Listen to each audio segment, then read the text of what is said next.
मैं अपने दर्शकों को हमारे स्टूडियो में जो मेहमान हैं उनसे परिचय कराता हूं। प्रेम चावला साहब हैं।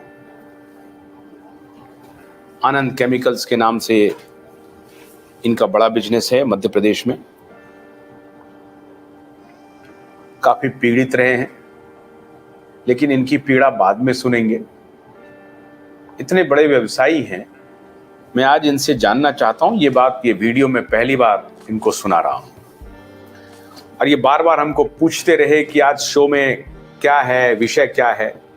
मैंने इन्हें कहा कि मैं आपको इतना तो विषय बताऊंगा, और दर्शकों के सामने ही जो भी बात होगी आमने सामने होगी, क्योंकि ये हमारे देश की अर्थव्यवस्था से जुड़ा हुआ मामला है। चावला साहब, एक तो आपका स्वागत है क्यूवाइब नेटवर्क में। पहली बार आप धन्यवाद इस प्रकार से हमारे इंडिया डिबेट में शामिल हो रहे हैं। कल आप वैसे शामिल हुए थे, लेकिन वो विषय कुछ और था। आज तो आपका विषय है। अगर मैं आपसे ये कहूं,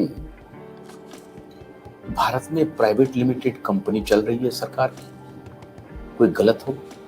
नहीं, कतई अतिशयोक्ति नहीं है।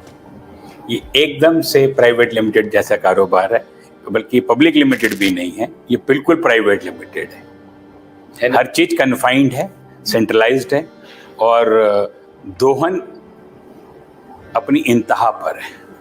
ये जो अभी इन्होंने राजीव दीक्षित ने कहा, ये जो 5 टैक्स की उन्होंने चर्चा की, 5 टैक्स लगाया किसने था? ब्रिटिश गवर्नमेंट ने भी नहीं लगाया था, कंपनी ने लगाई थी। ईस्ट इंडिया कंपनी अपना व्यापार कर रही थी और अपने माल को बेचने के लिए उन्होंने तय किया।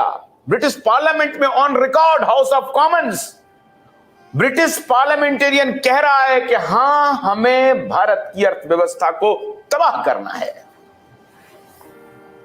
आशुतोष जी, वो हमारे कॉम्पिटिटर थे, वो एक्सट्रैक्टर थे। उन्होंने यहां से सब कुछ निकाल के वहां ले जाना था। वो कुछ भी करते या कुछ भी उन्होंने किया, एक बार को मान लिया जा सकता है, स्वीकारा जा सकता है। पर आज तो हमारी अपनी चुनी हुई सरकारें पिछले 75 वर्ष से चल रही हैं।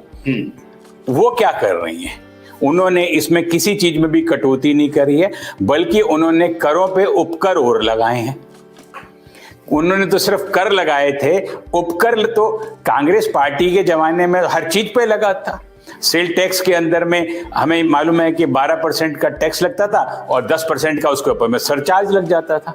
तो मतलब कर पे उपकर लगाने की प्रथा तो हमारे ही नेताओं ने हमारे ऊपर में करी है, किसी और ने नहीं करी।